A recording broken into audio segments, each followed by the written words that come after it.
Lo primero, daros las gracias a todos porque sé que es la hora de comer y encima el último día del Navaja y la última charla y comprendo que cuesta un poco quedarse.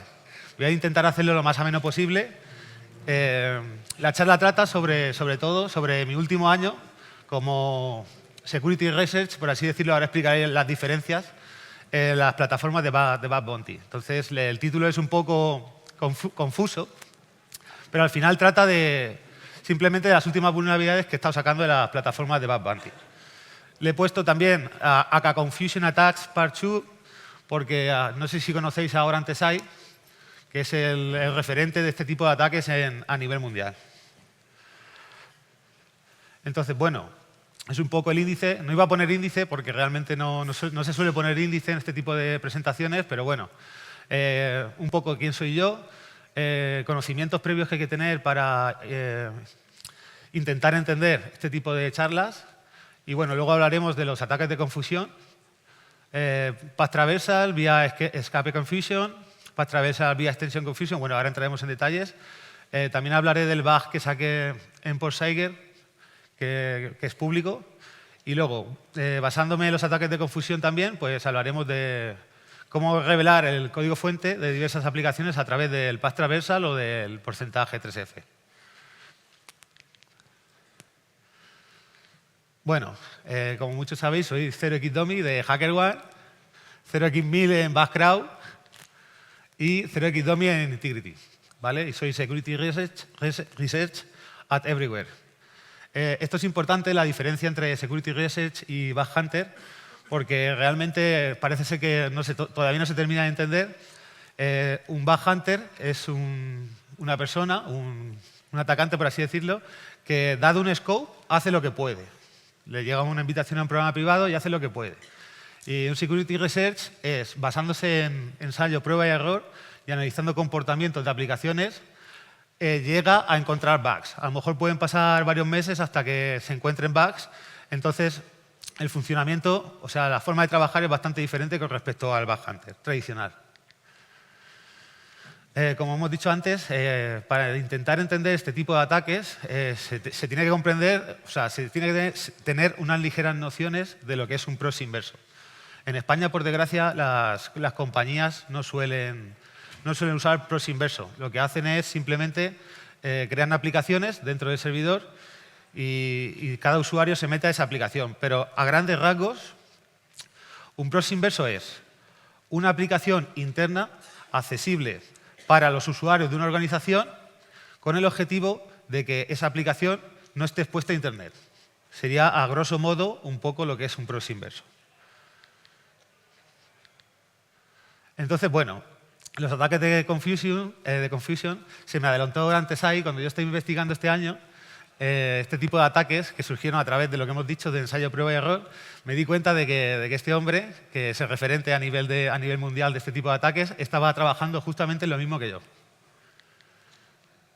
En realidad, casi todos los ataques, bueno, no sé si habéis leído un poco el paper que sacó, el documento de Black Hat de este año, casi todos los ataques se basan en el porcentaje 3F, es decir, a través de lo que es el signo de interrogación, encodeado,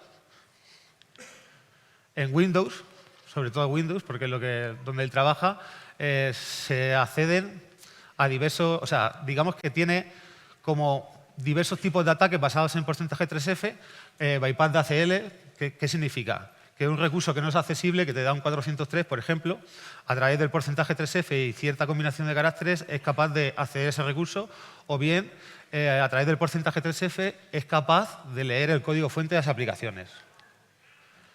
En mi caso, lo he optimizado, de eso se trata un poco la charla, y simplemente es el signo de interrogación. En Linux, el signo de interrogación permite, según qué configuraciones, según qué tecnología, acceder a sitios privilegiados o incluso acceder a información del código fuente. Entonces, una de las técnicas que más valoradas o que la gente los triaggers sobre todo, más me han pedido información es esta, que es el Path Traversal vía Escape Confusion. Se da bajo unas ciertas circunstancias. Perdón, que tengo la boca seca. el servidor, en este caso el proxy inverso, tiene que ser un engines que conecta a su vez con una instancia de Kubernetes. Y el resultado es que se va todo al traste, por así decirlo. Por ejemplo, he intentado contactar con las plataformas de bug hunting para ver si me dejaban revelar un poco POCs reales de lo que he ido encontrando estos meses, pero me han dicho que no era posible.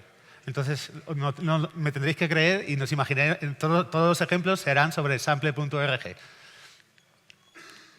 Supongamos que sample.org, ¿vale?, es un dominio expuesto a Internet, pero que realmente es una instancia de Kubernetes donde dentro de la instancia de Kubernetes tenemos la típica var w.html, que es el path donde se ejecutan los ficheros web. Vale, justamente esta configuración.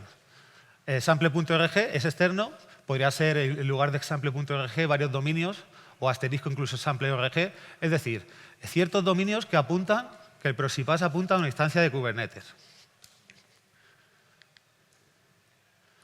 Vale, pues según las detecciones que he estado realizando estos últimos meses, cuando añades el signo de interrogación, en este caso, y pones punto barra, el path se duplica, como vemos aquí. ¿Vale? Esto sería una instancia vulnerable. El path se duplica tanto por detrás como por delante.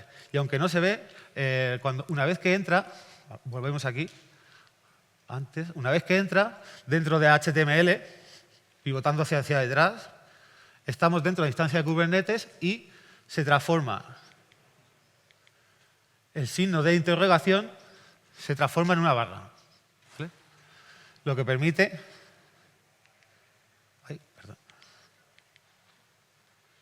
Lo que podría permitir acceder a ficheros internos de la instancia de Kubernetes.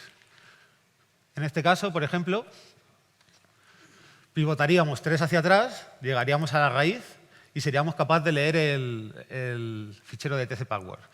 Tener en cuenta que todas las instancias de Kubernetes se ejecutan como var w, como el usuario var w, entonces no tenemos acceso por ejemplo, el tcsout, porque no está privilegiado el acceso. Pues a raíz de esta vulnerabilidad, sí, correcto. A raíz de esta vulnerabilidad, haciendo, no sé si investigación o casualidad, descubrí que existían muchos más fallos de seguridad relacionados con los paths traversal cuando se pedían ficheros de tipo, por ejemplo, estático. Aquí vemos en location que se permite la carga de JavaScript solamente y hace un proxy pass a un fichero interno, o a una URL interna. ¿Vale? Entonces, con la misma técnica, podríamos ser capaces de acceder a ficheros internos. Aquí, en este caso, no sé si solo he encontrado 2 y no he podido tener una logística suficiente, una casuística para determinar si solamente, en este caso era Node, si solamente pasa en Node y en Kubernetes estos casos en particular, porque no he encontrado más casos en Internet a los que apunta un fichero JS, sí o sí, aunque no exista, y pueda retroceder para atrás. Vale, y basándonos en este tipo de ataques, estos han sido un poco, en este caso en Integrity, pues los bounties que he podido conseguir o los reportes que he ido lanzando. Al final han sido bastantes. En el caso de Integrity, toda la organización estaba en Kubernetes, entonces cada aplicación que era un path apuntaba a una instancia de Kubernetes diferente, lo que me permitió, pues me lo dieron como excepcional porque había 100 y pico paths transversals en la organización, cada uno diferente. ¿Y cómo sé que había 100 y pico paths transversals, cada uno diferente? Porque me iba a la fecha de modificación del fichero del etc password y cada etc password era diferente. Y bueno, estos son un poco los reportes que he hecho, que han sido más, pero como veis no son son de hace poco relativamente. El día 6 de octubre hice el último reporte y estas investigaciones las he llevado durante este año. O sea que relativamente si cogéis ahora y os creáis una template de Nuclei, a lo mejor incluso puede haber suerte. Vale. Basándonos en los ataques de confusión, también me di cuenta que algunas aplicaciones, por ejemplo, algunos frameworks de JSP, tú puedes configurar el framework para que la extensión se esconda. O sea, realmente un login.jsp puede ser simplemente el login para evitar, porque sea así, porque el programador lo quiere así, o simplemente para evitar que la gente o los atacantes puedan determinar la tecnología que se usa. Entonces, basándonos en esto, al igual que lo otro, a todo le he puesto confusion porque realmente los ataques son de confusión. No deja de ser un engaño al servidor, al proxy inverso y una mala configuración. En este caso, en particular, teníamos lo que os acabo de decir, etc account realmente era etc account.jsp. Pero a priori, como veis aquí, si por ejemplo sacábamos los archivos, los recursos de GAU o de cualquier herramienta para encontrar los paths, en ningún momento había ninguna referencia a JSP. Realmente se sabía que era JSP por la cookie, el set cookie de la response, pero no se sabía. Esto lo hice, fue casualidad. Simplemente le puse .jsp y me di cuenta que redirigía al mismo fichero, o sea, al mismo path sin JSP. Lo que quiere decirse que el servidor web permitía la ejecución de ficheros JSP.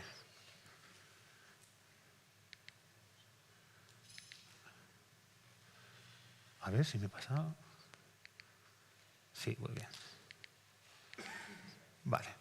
Pues este podría ser, por ejemplo, un ejemplo claro de lo que os estoy comentando. Esto sería a nivel del proxy inverso, ¿vale? El proxy inverso, como supuestamente el programador ha decidido esconder las extensiones, no espera ejecutar una extensión. Entonces, si un atacante remoto pudiese ejecutar una extensión como un path, si el servidor web siguiese las redirecciones, a priori debería ser posible acceder a los ficheros en texto plano. ¿Vale? Entonces, con esta casuística, etc account sería igual bidireccional a etc account.jsp y, por lo tanto, si siguiese el servidor las redirecciones, debería de ser posible acceder en texto plano a account.jsp /. Porque realmente el proxy inverso no espera ejecutar JSP. Y efectivamente así fue. En esta casuística en particular se tienen que dar muchas cosas a la vez. Que el servidor permita la ejecución el framework tenga activada la ejecución de JSP, aun habiendo el developer escondido las extensiones. Que el servidor web siga las redirecciones, como hemos visto anteriormente aquí.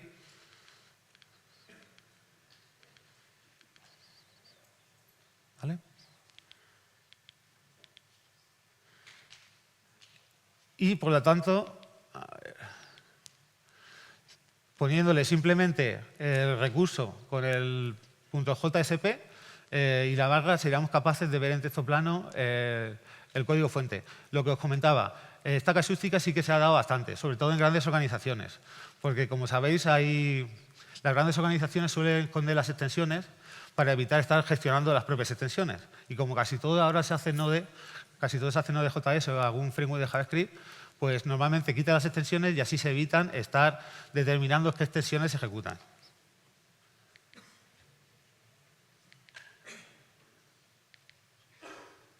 ¿Vale? Bueno, esto es un poco lo que he explicado. La primera redirección iría a etc account cuando se pide el fichero JSP.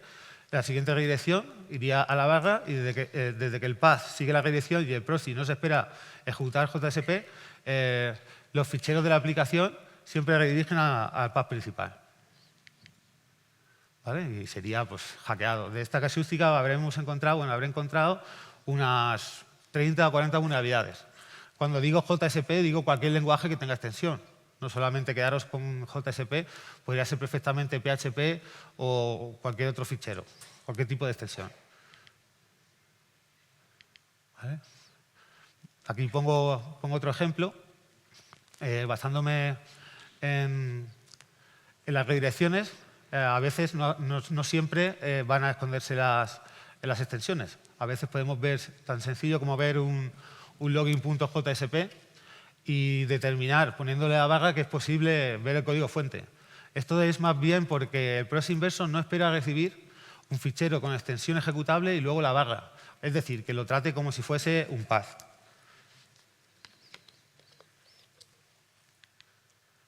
¿Vale? Entonces, al igual que en la otra casuística, lo único que en el otro ejemplo que os he puesto, directamente el developer escondió las extensiones. Pero si no esconde las extensiones, pues puede ser un fichero .jsp o un fichero .do. Eso dependerá de lo que con lo que se esté trabajando. Pues sería igual que ver el fichero JSP en texto plano. ¿Vale? Aquí he puesto un ejemplo que encontré en ATT. De hecho, ATT es donde más afectado estaba. Pues lo que os he comentado antes, que cuanto más tecnologías hayan en la organización, pues con más facilidad será más fácil encontrar este tipo de vulnerabilidades. En este caso, pues bueno, os he puesto un fichero de ejemplo, pero todos los ficheros eran accesibles todos los ficheros simplemente poniendo una barra. O sea, realmente no es simplemente entender lo que se está haciendo. Y bueno, aquí voy a poneros un poco el ejemplo que esta vulnerabilidad que está pública, pero no está pública, porque aunque está pública en HackerOne, no se ven detalles, porque así quedé yo con este hombre, con James Kettle. Y básicamente, yo creo que me ha preguntado mucha gente por Twitter por esta vulnerabilidad, pero creo que no se entiende realmente lo que pasaba aquí. Pero es que tampoco quiero dar una explicación por el reporte de HackerOne, porque no creo que... O sea, vengo aquí, os lo explico a vosotros tan tranquilamente, pero no lo explico al mundo porque creo que es algo que no todo el mundo debe de saber y no es fácil de entender. En realidad, lo que pasaba... O sea, la primera vez que vi el path traversal, yo pensaba que era el resultado de la ejecución de algún laboratorio. Pensaba que era una coña, porque no me creía que la página principal de PortSiger pudiese encontrar un path traversal. De hecho, estuvo una semana y media el path traversal ese dando vueltas en mi mente y no lo reporté porque pensaba que se trataba de un laboratorio de PortSiger. ¿Qué es lo que pasaba? Si alguno habéis leído el reporte, que realmente no pongo nada, había una traducción de path. Es decir, yo saqué los recursos con las diferentes herramientas, el Katana y todo eso, y me di cuenta de que cuando los recursos siguientes al path donde era vulnerable eran traducciones de path, eran números que apuntaban a otros paths internos. Y me di cuenta que cuando el path era null, es decir, estaba vacío, tú podías apuntar al path donde quisieses. Esa configuración, o sea, esa vulnerabilidad solo la he visto en PortSiger. No la he encontrado nunca en ningún sitio. Entonces era tan sencillo como la tercera línea, la doble barra, veis que entra barra y barra ni nada. ¿Vale? Pues eso, la traducción del path sería null y ya podrías apuntar al fichero interno donde quisieras. ¿Vale? Y ahora voy a explicar también otros métodos, a lo mejor que son más habituales de encontrar, más fáciles de encontrar, como son a través del path traversal. ¿Vale? Supongamos la siguiente configuración. ¿Vale? El path sería media static. ¿Vale? Pues en media static hacemos... Esta es la configuración de un proxy inverso. O sea, no es que sea la definitiva, todo lo que hago está basado en engines. Digamos que es una mala configuración de proxy inverso. ¿Vale? Nosotros tenemos nuestro recurso en la barra principal, el típico index PHP. ¿Vale? Y nos encontramos que en media static es un proxy pass a una instancia de Amazon. ¿Vale? Evidentemente, la instancia de Amazon, si se utiliza como un servidor de ficheros estáticos, ahí no se va a ejecutar PHP. Entonces, como vamos abajo, el location el último párrafo, se está ejecutando PHP, ¿vale? En la raíz, en var whtml, pero en media static hay un proxy pass a lo que hemos dicho, a un fichero, a un servidor que solo sirve ficheros estáticos. En este caso, todo el tiempo estoy hablando en Engine, son mis configuraciones que casi siempre pasan en Engine. Simplemente, si se permite, evidentemente, esto es suponiendo que no hay WAF, que el WAF no te para este tipo de ataques, suponiendo que no hay ninguna regla en el proxy inverso en Engines que evita o transforma los caracteres, por ejemplo, el porcentaje de OSEF o el punto en otros caracteres, esto siempre suponiendo el peor de los casos. Pues pasaría exactamente lo mismo. A través de, en este caso, este path, media static, porcentaje de OSEF, A ver si se ve aquí. Sí. Nosotros somos capaces de, simplemente con un path traversal al web root de la aplicación, seríamos capaces de ver los ficheros de configuración, los ficheros PHP en tiempo de ejecución, seríamos capaces de verlos en claro, ¿vale? Este tipo de path traversal también se da bastante. Se da bastante en lo que viene siendo en el bug hunting, en el mundo real. Y como veis aquí, pues se puede acceder a todos los ficheros PHP, ¿vale? En principio te puede saltar también el htaccess, dependiendo de cómo esté el servidor configurado. Puedes llegar a hacer bastantes más cosas. Y bueno, esto también aplicaría, dependiendo del tipo de servidor web, aplicaría a otras extensiones como puede ser JSP o, evidentemente, a lo mejor con JSP el porcentaje de 2F no funcionaría. Sí, habría que utilizar otro tipo de técnicas, por ejemplo, el porcentaje 5C si fuese Windows u otro tipo de técnicas. Pero al final es entender, por una parte, el servidor inverso, el proxy inverso que tenemos delante del servidor, cómo está configurado y el payload que tienes que lanzar siempre es el que pase al proxy inverso. Es decir, si es un engines, tendrás que buscarte path traversals relacionadas con engines, siempre. Una vez que pases el proxy inverso, ya puedes bypassear, por así decirlo, la aplicación. Vale. Esta parte, en concreto, es la parte de Oran Tesai, de su charla de este año. Él utiliza todo el tiempo el porcentaje 3F para acceder o no a ciertos recursos que están restringidos, por así decirlo, y he cogido esta parte, ¿vale?, que habla… Realmente esta parte está un poco cortada, no por mí, sino por él, porque él lo que hace aquí, en este caso, es capaz de revelar el código fuente de la aplicación apuntando a un host que no es el host inicial, porque según él tiene la misma IP y al final es un virtual host, ¿vale? Yo esta configuración nunca la he visto, la verdad. Yo la configuración que he visto es directamente que me revele el código fuente de un fichero PHP cuando se ejecuta de proxy inverso Apache, ¿vale?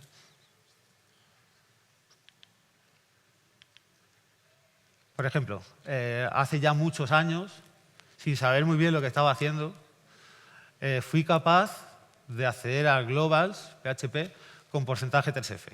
Lo reporté de una manera diferente o lo veía de una manera diferente a la cual la veo hoy porque no entendía lo que estaba pasando. He cortado un poco porque no podía tampoco, no me dejaron, como os he dicho, no me han dejado revelar los bugs, entonces he cortado un poco y básicamente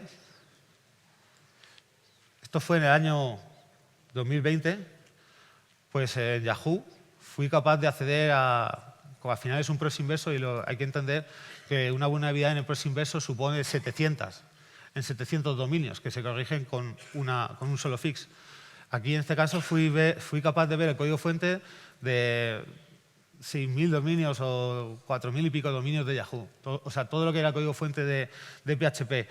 Y esto era porque había un fallo, que también habla Oran Tesai en su charla, que el porcentaje 3F en Apache, cuando se utiliza Apache como servidor de proxy inverso, digamos que permite la revelación del código fuente. Porque al final tenéis que entender que los caracteres extraños en una URL, o sea, un porcentaje 3F, que es el signo de interrogación, ningún servidor, ningún proxy espera recibir eso. Espera recibir un porcentaje 3D, por ejemplo, que es o un porcentaje 2A, que es 2 puntos, cuando pasa por parámetro, pero nunca, si hacéis análisis, nunca habéis visto en una URL un porcentaje 3F. Y bueno, esto sería todo. He dejado un poco más de margen porque quiero que me hagáis preguntas y tampoco quería extenderme mucho.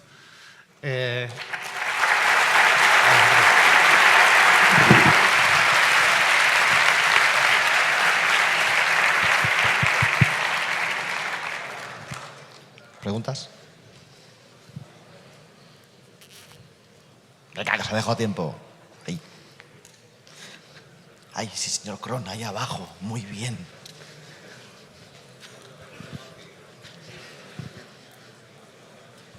Buenas, gracias por la charla, mola.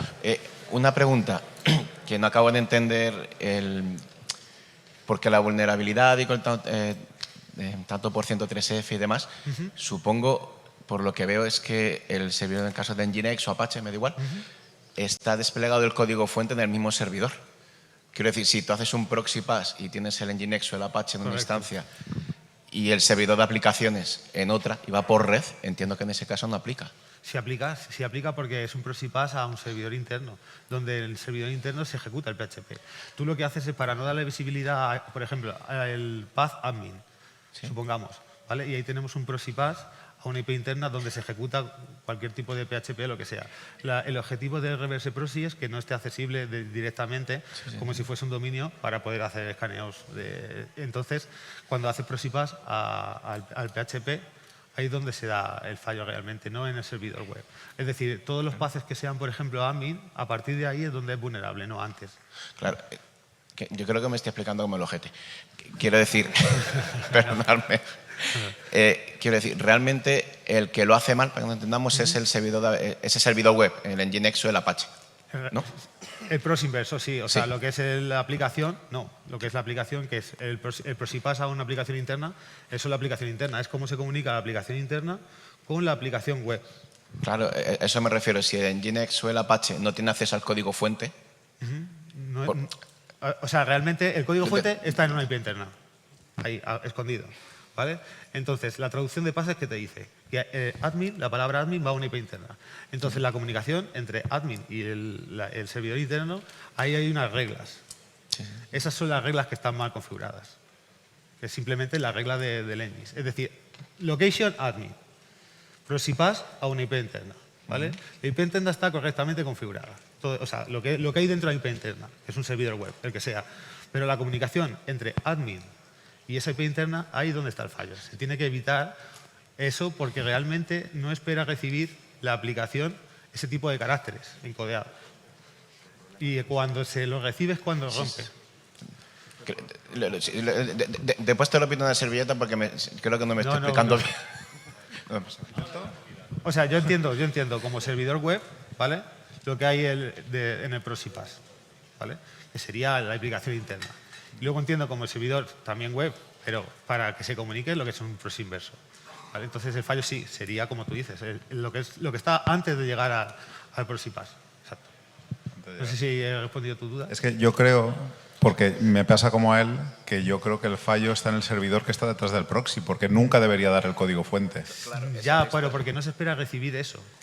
Con lo cual el fallo está en el servidor que está detrás del proxy. Porque no debería dar el código fuente. Realmente es el proxy el que te muestra lo del servidor. Sí, pero porque el servidor se lo está dando al proxy, que no debería hacerlo. Exacto. Pero claro, como no espera recibirlo, es cuando se ve el código fuente ahí. No sé si me explicas. Si tú tienes, por ejemplo, configurado, a ver cómo te digo, el tema de las extensiones es más fácil de ver. Con el tema de las extensiones es muy fácil de ver. Yo hago una petición, ¿vale?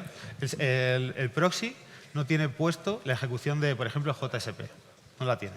El que me está dando es el servidor interno, el JSP. ¿Quién no lo ejecuta? El proxy, porque no lo ve. Lo ven claro. No sé si me estoy explicando. Vale. Yo creo que el año que viene, mesa redonda, por favor, con estos tres cracks. Claro, porque si en un servidor web, por ejemplo, no instalamos PHP, cuando vamos a hacer, ¿qué vemos? El texto del PHP. El que ejecuta el PHP es el que está delante. O sea, realmente tú ves el código PHP. Bueno, pero en el último escalón. El último escalón es el que... Bueno, ahora sí no... Bueno, ahora mejor me explico más. Ahora lo discutimos. ¿Ahí abajo? Ya justo abajo. Qué bien, más preguntas abajo.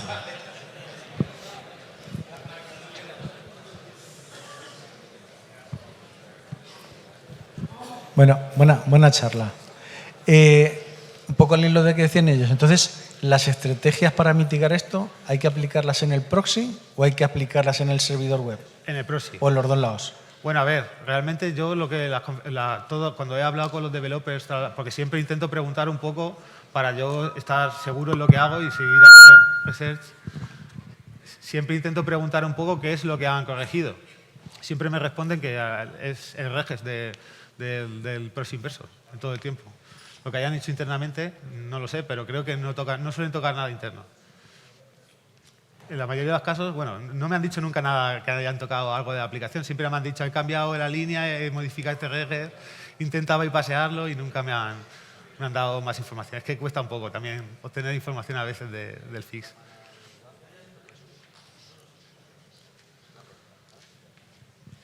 ¿No le dio pregunta ahí?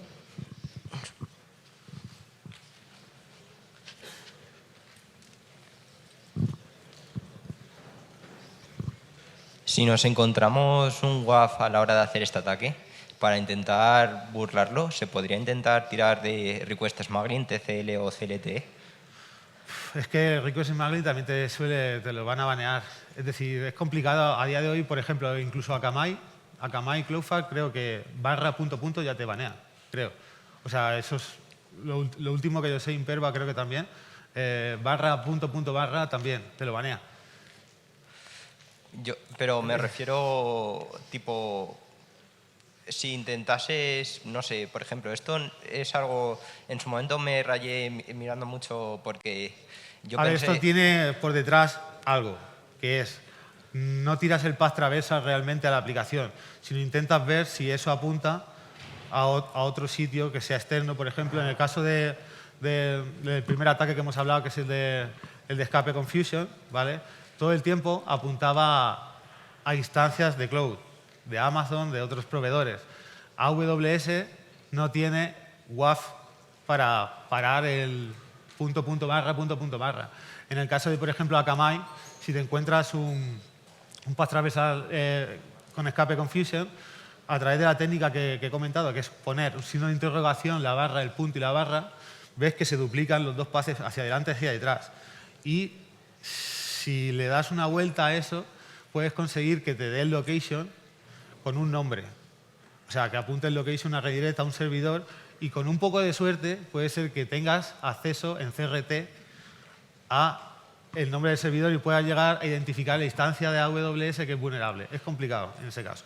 Pero, por ejemplo, si yo pruebo intentar hacer, por ejemplo, sin content length, una petición con el transfer encoding chunk y abajo un 0 byte y luego otra petición, pues creo que sería un 0T. ¿Se podría intentar un nuevo tipo de request smuggling y a ver si el proxy no te lo intenta detectar? No lo he probado, pero sí, si no te para el WAF, sí que se podría intentar, sí que podría ser un ataque válido.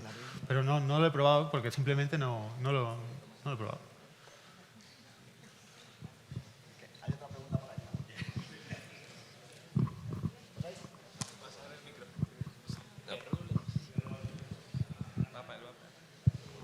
¿Quieres darle tú?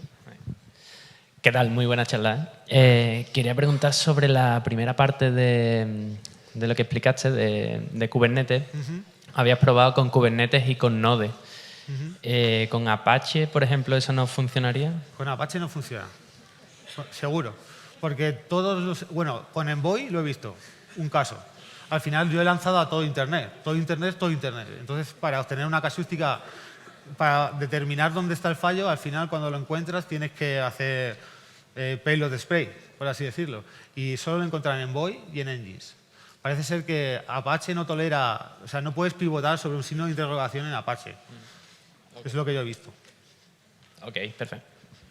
Buenas, una pregunta. He visto que las versiones de Nginx que salían eran la 1.15 y la 17. Perdón. Digo, las versiones de Nginx que has mostrado, donde realizabas el ataque, eran la 1.15 y la 1.17. ¿Sabes si en nuevas versiones, que creo que hay la 1.27, si hay alguna medida por default de chapar esto o algo? No, de hecho hablé con Orantes así por Twitter hace poco y le dije que hiciese lo mismo que hacen Apache en Nginx, porque realmente es expected behavior. Claro. O sea, comportamiento en Nginx es como tú programes las líneas de código, al final es un proxy inverso y no tiene, incluso el alias traversal típico de Nginx, te dice en grande una nota y te dice intenta no hacer esto, ponle la barra al final. It's a feature, ¿no? Claro, exacto. Entonces, por eso yo no lo he visto en más sitios.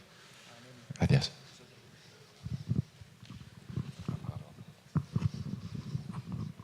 ¿Una más?